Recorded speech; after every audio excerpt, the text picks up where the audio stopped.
In the last couple of videos we were talking about an electrical circuit known as a voltage divider, which is able to create fractions of, say, a supply voltage depending on the configuration of the resistors in the circuit. The one we like to focus on is just pretty simple, two resistors like this. The input of the battery feeds, in this case, the 10K resistor, a brown, black, orange, which then feeds a 100 ohm resistor, brown, black, brown, and back out again. So a pretty simple circuit. And what we did with the voltmeters, we looked at voltages across the resistors here and across the whole thing. Across both resistors, we also got the supply voltage of the battery, about 8.5 or 9 volts here. But we saw fractions of the voltages at the intermediate points here, and that's the name of the game as far as these voltage dividers go. So in this video here, let's just analyze that a little bit and see if we can get an understanding of what the voltage dividers do. So the circuit that I've been building here always had a resistor here and a resistor here. And let's call this resistor R1 and this one R2. It doesn't matter what the values are, and if you watch the last couple of videos here, we always had R1 fixed, but R2 either could be a fixed resistor, a thermistor, a photocell, potentiometer, or some sort of changing resistance, or sort of what make these interesting. And we powered this battery like this. This is basically the circuit we've been doing here. And we'll just sort of call this voltage over here V, because it does not have to always be run with a 9-volt battery. It could be the 1.5 volt C-cell battery if you want. Something like this would be just fine. It can be anything you want. But this is essentially the circuit that we built, and we'll focus our attention here on a case where we put the voltmeter, say the red lead right here, and the black lead right here. In other words, in this case here, we'll always measure the voltage along this bottom resistor here, and let's call this voltage here V out. We're calling it V out because voltage dividers are sort of used in this context here, and it's as follows here. If you supply a voltage V to the two resistors like this is sort of like your V in, or the V that's sort of running the whole show. But in terms of this idea of being a voltage divider, the fraction of the voltage that we sort of get out is this so-called V out. Now V out could be across R1 if you want, but traditionally it's just across the lower one, so we'll just sort of keep that in mind. But what these two lines do represent are what we would get if we put a voltmeter across this lower resistor, across R2. Or if I went back to the actual circuit here, here's the circuit like this, it would sort of be oriented like this, according to the drawing.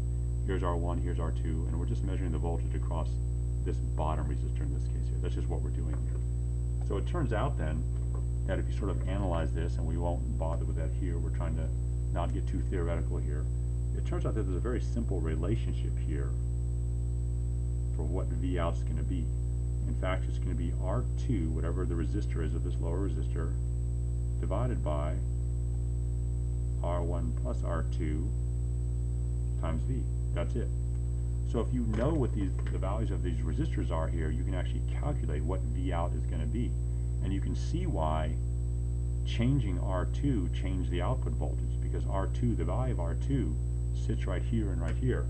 So if I have a photocell in this lower position for R2, say I put the photocell right here, and I had different light intensities coming in, the resistance R2 is going to change, and if R2 changes, then whatever fraction I have here, this value of R2 would have to be put in for whatever the instantaneous value of the resistance is of the photoresistor, and of course that's going to change V out, isn't it? R1 could be fixed in some of the other circuits that I was working on here. R1 I had to set to either 100 ohms or 10,000 ohms, but you can see that in the fraction here, that would just be the equivalent of putting the number 100 or 10,000 right here for R1. Either way, if light intensity came in and started to change the value of R2, I'd still get a different V out. The same thing held for the thermistor, didn't it? If I put the thermistor in for R2, as this thing got heated or cooled, R2 is going to change, and once again V out is going to change, but it'll always be sort of an initial function of V. Same thing if different resistors were put in for this lower case here of R2. Different resistors will change R2 directly, very predictable according to the color codes on the resistor right here. So you'll get a fixed output for V out here that doesn't depend on anything because it's fixed, all the resistors are fixed in there.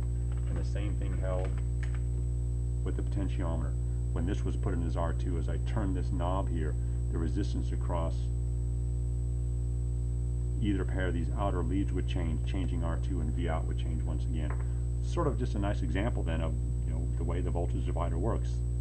There's some supply voltage, and at least two resistors like this here, and a simple formula will tell you what your voltage division will be here, V out.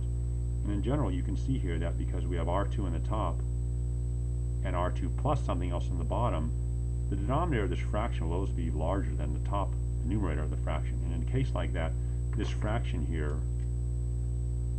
that you're getting here will sort of always be a number less than 1. It can be very close to 1 in case where R1 becomes 0, but it'll sort of be a number less than 1. So if you multiply V by a number less than 1, like 0.8 or 0.5 or something, you can see that V out will just be a fraction of V1, and that's exactly what the term voltage divider means. You take a voltage and divide it into some other quantity, in this case V out right here.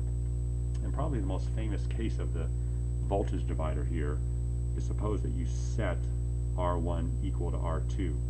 So no matter what you did, I don't care how you did it, either with fixed resistors or thermistors or whatever, suppose you were able to get these two resistors to be the same. Then just doing a quick calculation here, suppose they were all the same to be some value R like that. I don't know what it's going to be. So if I do just a bit of plugging in here, I'll see that V out is just going to be R, because I'm putting in R for all the values of the resistances here.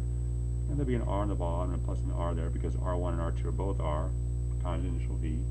Now if I look carefully here, V out is going to become R divided by 2R times V, and I can see that the R's cancel. And so in this sort of quote-unquote famous case of a voltage divider here, I'm getting, let me just make a little arrow here for you, that V out is exactly 1/2 V.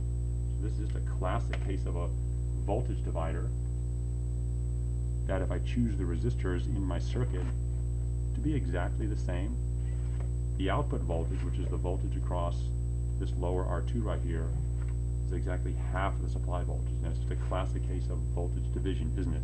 So if V is something like 10 volts, I can generate 5 volts by just putting that 10 volts across two identical resistors. And we did that in a previous video by putting two 100 ohm resistors in there.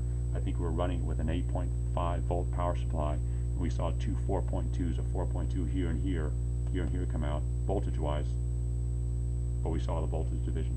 So that in a nutshell is what a voltage divider is about. So just keep that in mind, that as you start to pile resistors in your circuits and start building things, as you measure voltages across different points, you'll get fractions of your supply voltage. And in cases like this, these resistive elements here, like resistors and thermistors and photoresistors, are sort of a simple relationship for understanding just what that voltage division or fraction is going to be.